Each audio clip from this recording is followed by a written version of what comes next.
प्रिय विद्यार्थी, हमने पिछले टर्म पर आपको पहला चैप्टर और दूसरा चैप्टर खाता वही पढ़ाया। नहीं, दोहरा लेखा प्रणाली क्या होती है ये पढ़ा। अब इसके पश्चात हम तीसरा चैप्टर भोजनांशाज जिसको इंग्लिश में जनरल कहते हैं वो पढ़ाने वाले हैं। देखिए, हमने पिछले टर्म पर आपको ये बात बताई कि लेखा करने की हमारे यहाँ 4 प्रणालियाँ हैं। नंबर 1 दोहरा लेखा प्रणाली, नंबर 2 इकहरा लेखा प्रणाली, नंबर 3 भारतीय बही खाता प्रणाली और नंबर 4 दोहरा लेखा प्रणाली। तो अब आपको फिलहाल में दोहरा लेखा प्रणाली के बारे में लेना होता है। दोहरा लेखा प्रणाली के अंतर्गत लेन देन के लेखे विभिन्न प्रकार की पुस्तकों में किए जाते हैं। जैसे सबसे पहले कोई भी यदि लेन देन होता है तो हम उसे सबसे पहले स्मरण पुस्तिका में लिखते हैं। उसके बाद हम उसे रोजनामचा बनाते हैं। रोजनामचा से खाता वही से और अन्य रूपरेखा तैयार करते हैं। तो इसकी पहली पुस्तक है स्मरण बही। स्मरण बही या स्मारक पुस्तक क्या होती है? प्रत्येक व्यापारी दिन भर में न जाने कितने लेन देन करता है और उन लेन देनों को तिथिवार या राशिवार या व्यक्तिवार याद करना बहुत मुश्किल है। इसलिए जो कोई भी लेन देन होता है तो सबसे पहले उसको वो एक बही में लिख लेता है रफ रूप में। जैसे हमने विद्यार्थी भी देखे हैं कि क्लास में जब कोई काम कराया जाता है तो सबसे पहले कुछ विद्यार्थी उसे रफ कॉपी में रफ नोट बनाते हैं, उसमें नोट कर लेते हैं, उसमें लिख देते हैं। उसके पश्चात वो शांति में घर पर बैठ करके या सावधानी पूर्वक उसको फेयर करते हैं। ठीक उसी तरीके से जो कोई भी लेन देन हुआ दिन में वे सब पहले याददाश्त के रूप में याद रखने के रूप में व्यापारी जिस पुस्तक में उन लेखों को लिखता है उसे स्मरण बही कहते हैं। क्योंकि वो सारे लेन देन दिन भर नहीं लिखे, मान लो शाम को रोजनामचा शांति में साफ सुथरा बनाया जाए तरीके से आगे उसके लिख दिए जाए तो वो याद नहीं रह पाएंगे, आगे पीछे हो जाएंगे, किसी में रकम गलत हो जाएगी, किसी का नाम उल्टा सीधा या किसका नाम उसमें उसका नाम हो जाएगा, भूल हो जाएगी। तो उसी भूल से बचाव के लिए कि उससे किसी प्रकार की कोई भूल नहीं हो तो इसलिए उस लेखे को वो सबसे पहले एक स्मरण पुस्तिका में या स्मारक पुस्तिका में लिख लेता है, स्मरण के तौर पर या याद करने के तो इस पुस्तक को ही हम स्मरण पुस्तिका या कच्चा रोजनामचा या कच्ची बही या रफ बही या स्मारक या स्मारिका पुस्तक भी कहते हैं। कई नाम है इस पुस्तक। ये क्या होती है? दोहरा लेखा प्रणाली हम पढ़ रहे हैं। दोहरा लेखा प्रणाली की ये सबसे पहली पुस्तक होती है जिसमें सबसे पहले कोई भी लेन देन होता है उसको व्यापारी उसमें नोट कर लेता है, लिख देता है। ये पुस्तक सादा मोटे पन्नों की बनी हुई होती है और इस बही में एक कोने में धागे के साथ एक पेंसिल बंधी होती है और जैसे ही कोई लेन देन होता है व्यापारी उस लेन देन को उस पेंसिल से उस बही में तुरंत ही अपनी याददाश्त के लिए लिख लेता है और जैसे जैसे इस सवेरे से लेन देन होते रहते हैं, याददाश्त के रूप में वह व्यापारी उन लेन देनों को उस बही में क्रमशः लिखता चला जाता है, लिख लिया जाता है।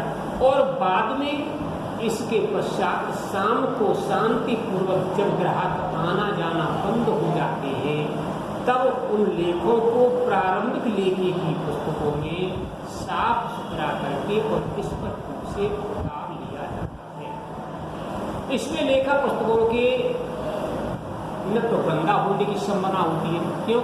शांति में डेली करके फिर करके जैसे बताया मैंने, विद्यार्थी जल्दी में क्लास में जब कोई काम करते हैं तो जल्दी भी होती है कुछ, क्यों? पीरियड बढ़ने वाला होता है, हो सकता है नहीं किस तरह की, तो उस काम को लिखाने वाले को जल्दी लिखते हैं, लिखने वाले जल्दी जल्दी लिखते हैं, तो उसमें कुछ त्रुटियाँ भी हो जाती हैं, राइटिंग भी खराब हो जाता है।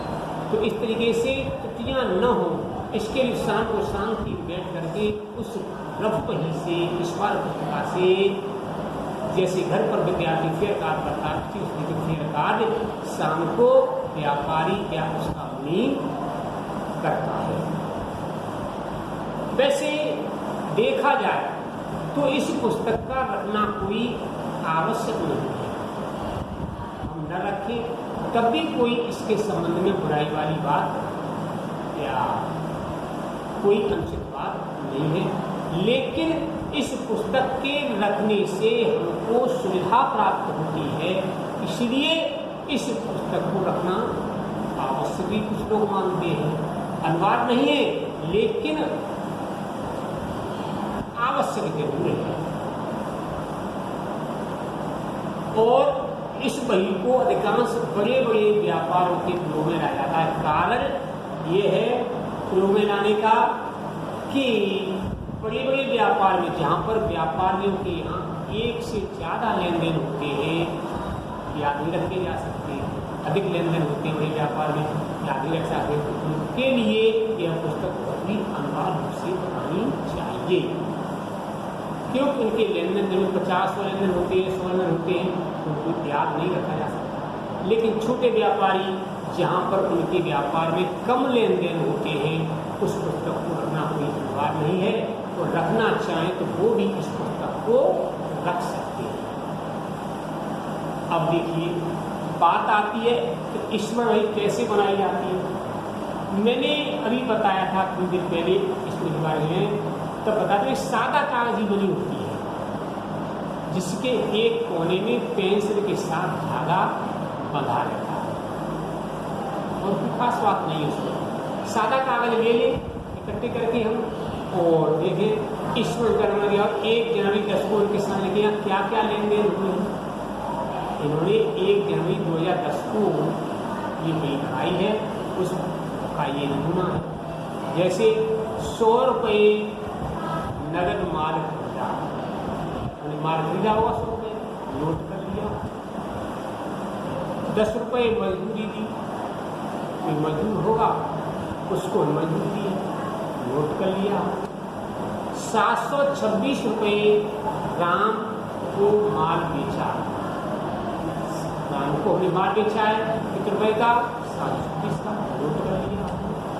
335 रुपये मोहन से मिले हैं, हमने मिले वैसे ही तुरंत ही नोट कर लिया। क्योंकि अपने कॉमर्स का, व्यापार का एक सिद्धांत होता है, बुककीपिंग का सिद्धांत होता है कि पहले लिख और पीछे दे तो भूल पड़े कागज से ले।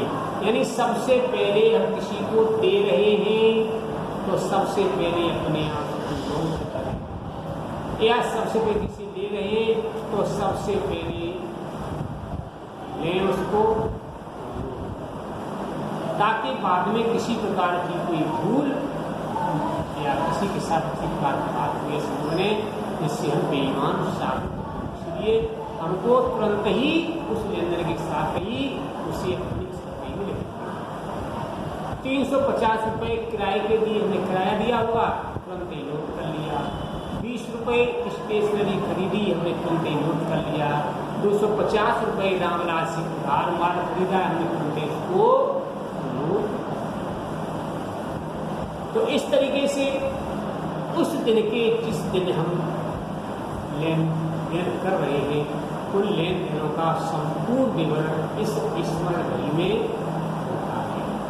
इसलिए हम स्मरण घड़ी को इस तरीके से बनाते हैं। कोई खास बात नहीं, सीधा साधा सा एक पेज है, कोई कॉलम खींचने कुछ खींचना है, बस केवल लिखना है। तो कॉलम भी खींचे तो रुपए वाला कॉलम खींच ले, कोई बस बात खत्म हो गई। या हंसिया बना के चलते हैं, 100 रुपये यहाँ से बना दिया या 150 रुपये से लिख दिया। इस पर कॉलम में लिख सकते हैं, कॉलम बना सकते हैं, लेकिन कोई खास बात नहीं है। कॉलम बनाना इसमें कोई आवश्यक या अनिवार्य नहीं है। सिंपल तरीके से जैसे ही कोई लेन देन हुआ बस उसको हमें इस तरीके से लिख लेना है। ये हमारी स्मरण का नमूना। अब आती है बात स्मरण की आवश्यकता एवं उपयोगिता क्या है। स्मरण वही हम क्यों बनाते हैं, इसकी क्या उपयोगिता क्या महत्व है।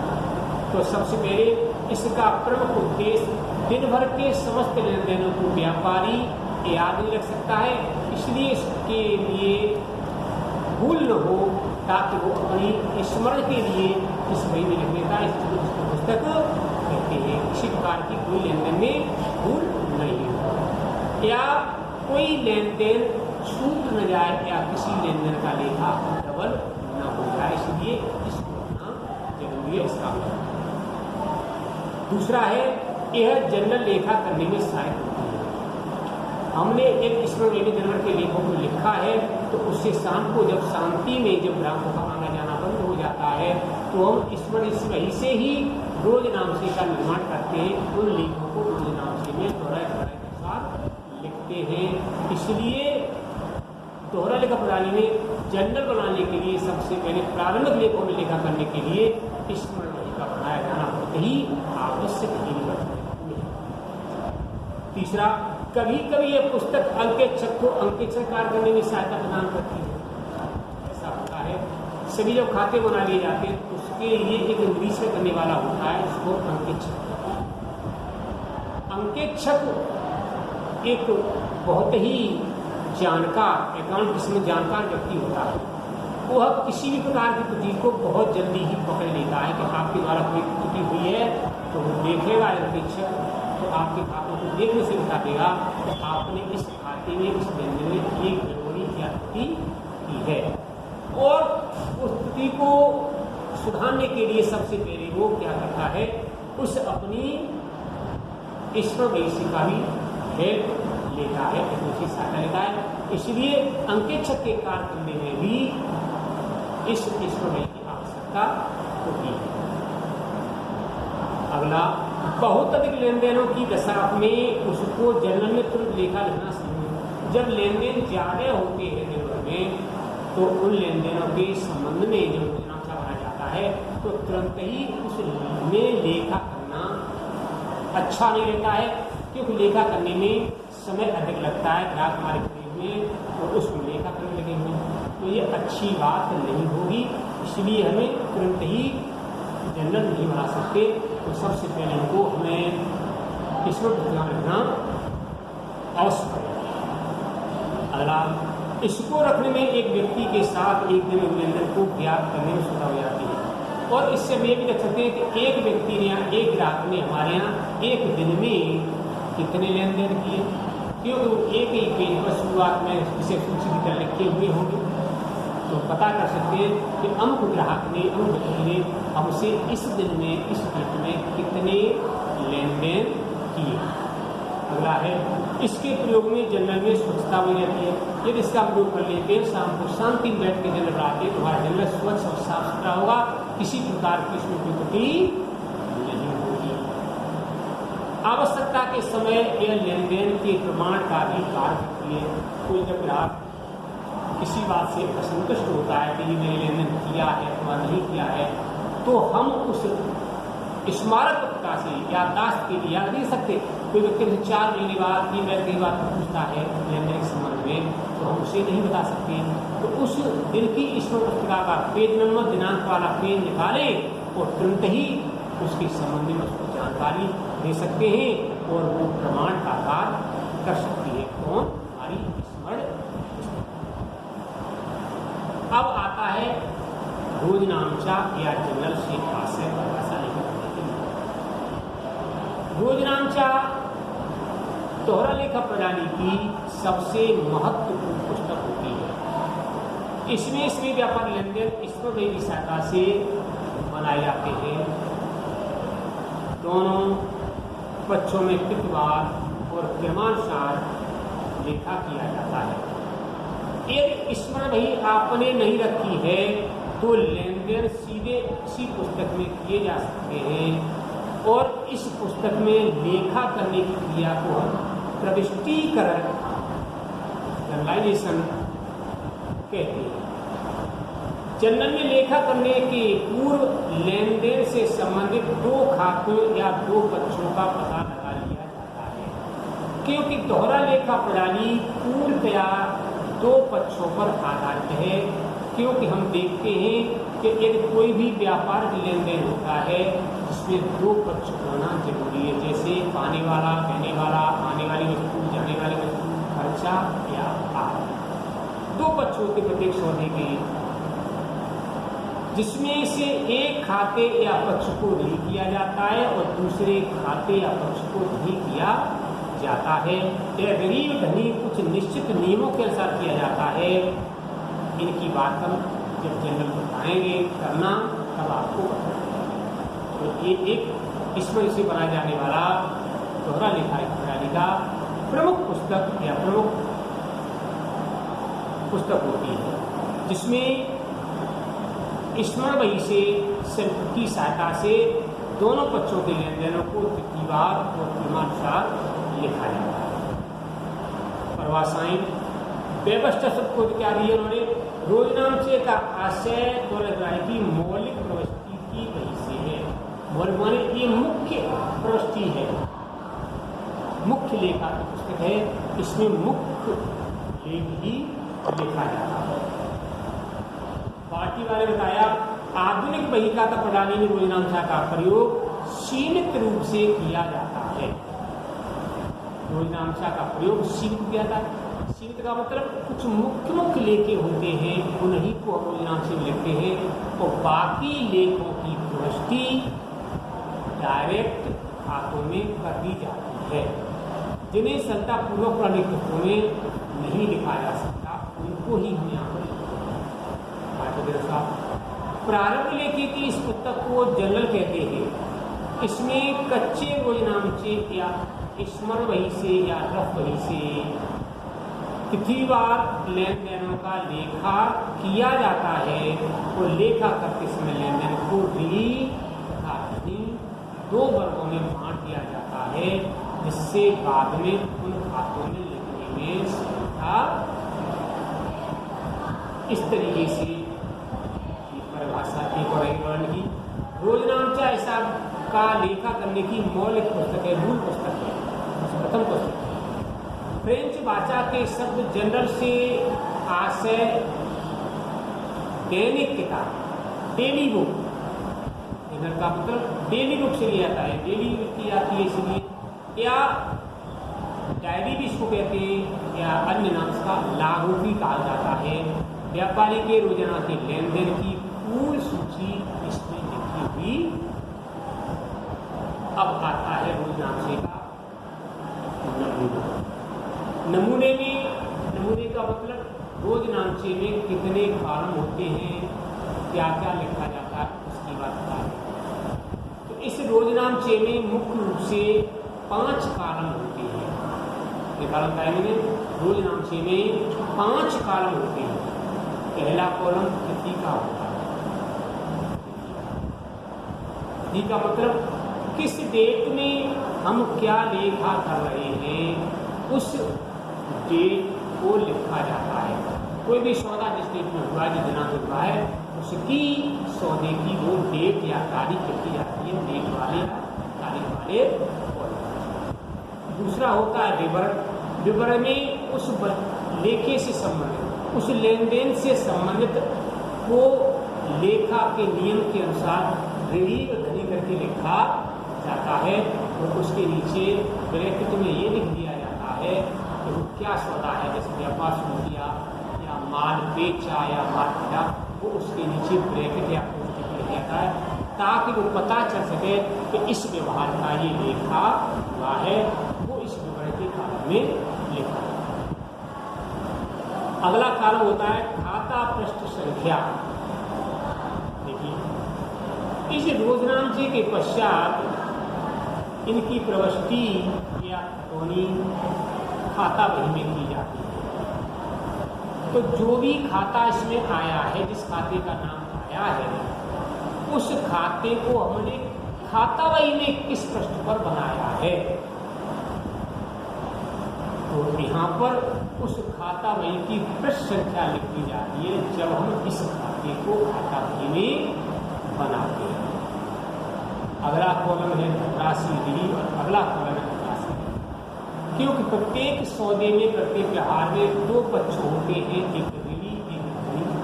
तो ऋणी जिस खाते को किया गया है, उस खाते के सामने ऋणी वाले कॉलम में उसकी रकम लिखी जाती है, और जिस खाते को धनी किया गया है उसके सामने धनी वाले कॉलम में इस खाते की रकम, इस सौदे की रकम लिखी जाती है। रकम हमेशा याद रहे आपको कि ऋणी और धनी कॉलम की रकम हमेशा बराबर ही आती है, क्योंकि वो एक ही लेन देन का लेखा है और एक ही लेन देन की राशि एक ही है, वो निश्चित रही है। जैसे 500 रुपये का माल बेचा तो इसका लेखा करेंगे हम, और कब बेचा, आज की डेट मान, आज डेट है आपकी 27 अगस्त 2020, तो तिथि वाले कॉलम में 27 अगस्त 2020 लिख देंगे। तो उसके आगे वर्णन क्या लिखेंगे, नगद माल बेचा है तो रोकड़ आई होगी, तो रोकड़ खाता ऋणी और विक्रय खाते का लिखा जाएगा, उसके नीचे व्यक्ति में नगद माल बेचा। एलएफ में रोकड़ खाता ऋणी, ये रोकड़ खाता में खाते किस पृष्ठ पर बनाया है, तो उसका पेज नंबर लिखा जाएगा पृष्ठ संख्या में, और विक्रय खाता कहाँ पर बना हुआ है उसका पेज नंबर। धनराशि में सबसे माल खरीदने के लिए 5000 का माल बेचा है, तो पहले क्या होंगे, रोकड़ खाता ऋणी, इसी के सामने ऋणी वाले कॉलम में इधर से देखें 5000 रुपये लिखे जाएंगे, और इधर विक्रय खाते का लिखा है, धनी किया है उसको, तो धनी वाले कॉलम में ऊपर से देखें 5000 रुपये लिखे। कहने का मतलब एक ही सौदे की एक ही तो दिनांक होगी, एक ही उसकी एंट्री होगी, लेकिन खाते उसमें डबल, एक डेबिट किया गया होगा, एक दिया होगा, तो खातों की पृष्ठ संख्या तो अलग अलग हो सकती है, लेकिन धनराशि वो बराबर ही होगी, क्योंकि वो एक ही सौदे का लेखा। तो ये सारी बातें जल्द खाते स्पीकर मैंने आपको बताया। एक बात याद रखें, जब हम कोई भी जनरल एंट्री करें रोजनामचे में, तो एक बात हमेशा याद रखें कि किसी भी व्यक्तिगत खाते के नाम के सामने खाता शब्द का प्रयोग नहीं करें। जैसे राम को भुगतान किया, तो इसकी गिनती करेंगे हम राम ऋणी, राम खाते ऋणी नहीं करेंगे या राम खाता ऋणी नहीं करेंगे, क्योंकि व्यक्ति का है ये खाता, और व्यक्ति के नाम के सामने खाता शब्द लिखना मना है। नियम ऐसा है कि कोई भी व्यक्ति खाता है उसके सामने खाता शब्द का प्रयोग हम नहीं करेंगे। जैसे राम खाता ऋणी कहना चाहिए, राम को भुगतान किया राम पाने वाला है, राम खाता ऋणी होना चाहिए, लेकिन खाता शब्द या खाते शब्द का प्रयोग नहीं किया जाता है, इसलिए केवल राम ऋणी करेंगे, और रोकड़ जा रही है इसलिए रोकड़ खाते का करेंगे, नीचे कोष्ठक में राम को भुगतान इस तरीके से लिख देंगे। कहने का मतलब किसी भी व्यक्ति के सामने और या संस्था के सामने, कहने का मतलब व्यक्तिगत खाते के सामने खाता शब्द नहीं लिखना। और देखिए अगला है धनराशि के पश्चात रेखा खींचना।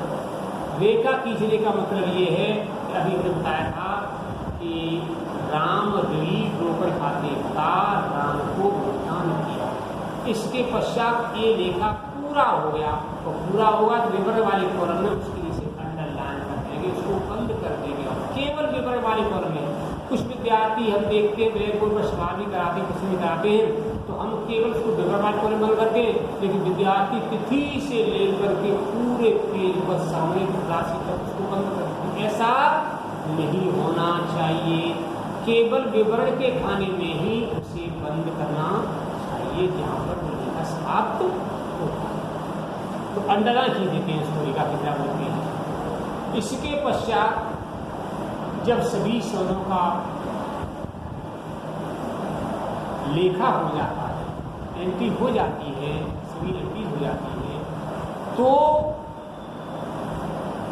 उस पेज का या उस पेज पर जितनी एंट्री आई है, कभी कभी ऐसा होता है कि पूरे लेन देनों का उसमें लेखा या योजनांशा नहीं बन पाया है, तो जब पेज भर जाता है तो हम उसका टोटल करते हैं राशि का, दोनों पक्षों की राशि। और क्योंकि दोनों पक्षों की राशि बराबर लिखी गई है प्रत्येक एंट्री में, इसलिए दोनों पक्षों की राशि का योग बराबर ही आएगा। तो जहाँ पर पेज भर जाता है वहाँ पर हम लिखें योग आगे ले गए, विवरण वाले कॉलम में योग आगे ले गए, और बराबर में ही नीचे उन दोनों रकमों के कॉलमों का टोटल कर देंगे। जैसे 110,000 का, दूसरा 5,000 का, 15,000, तीसरा 25,000, दूसरा कुल मिला के मतलब 80,000 की सभी लेन देन उस पेज में आ गए, 80,000 सौ गए, तो दोनों का टोटल करोगा 80,000 और 80,000 लेकर उसको बंद कर देंगे। अगले पृष्ठ पर फिर सबसे पहले शुरुआत करेंगे, क्या बताया था यहाँ पर मैं क्या था, लिखिए योग आगे ले गए, आगे जाने का मतलब अगले पृष्ठ पर ले गए हैं। तो जब अगले पृष्ठ पर ले गए, सबसे पहले शुरुआत करेंगे अगले पृष्ठ पर, तो पिछले पृष्ठ की धनराशि के योग को धनराशि के कॉलम में दोबारा से लिखते हैं, और उसके सामने विवरण वाले कॉलम में योग आगे लाई दिया, बताया योग आगे, पिछला हमारा योग था उसको आगे ले गए, यहाँ पर योग लाई से लिखा जाता है, और उसी धनराशि को दोनों कॉलमों में एक सीध में ही लिख दिया जाता है। इसके पश्चात और जो लेन देन बाकी बचे हुए होते हैं उन सभी की एंट्री या प्रविष्टियाँ कर ली जाती हैं, और सारी जगह की प्रविष्टियाँ हो जाती हैं। तो अंत में जब फिर उसका योग किया जाता है, पिछले वाले पुस्तक में उसको दोबारा दिया गया होता है, उसको योग को साथ में लेते हुए पूरे पुस्तक को पूर्ण करते हैं। ये क्रम तब तक चलता रहता है जब तक हमारा उस लेन देन, उस तरह के लेन देन समाप्त नहीं हो जाते, उस तरह के सभी लेन देन की प्रविष्टि नहीं होती, तब तक ये क्रम चलता रहता है। और अंत में जब उस तरह की सारी लेन देन प्रविष्टि हो जाती है, तो उसमें अंत में एक योग फिर किया जाता है, उसको कहते हैं पूरे तरह के योग को कहते हैं कुल योग या महायोग कहते हैं। तो उसके सामने दोनों कॉलम का टोटल कर दिया जाता है। इस प्रकार से ये योजनांशा बनता है।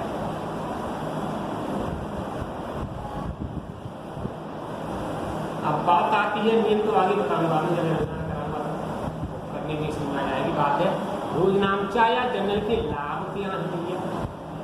जनरल के लाभ का मतलब योजनांशा हम क्यों बनाते हैं, ऐसी क्या आवश्यकता है योजनांशा बनाते हैं, उसकी क्या आवश्यकता है, क्या लाभ है उसके करने से, उसका काम है। कोई काम हम लाभ के लिए करते हैं, कोई व्यक्ति आज के समय ऐसा नहीं है कि अनायास ही कोई काम करे। अब लाभ आर्थिक भी हो सकता है और बिना अर्थ का भी हो सकता है।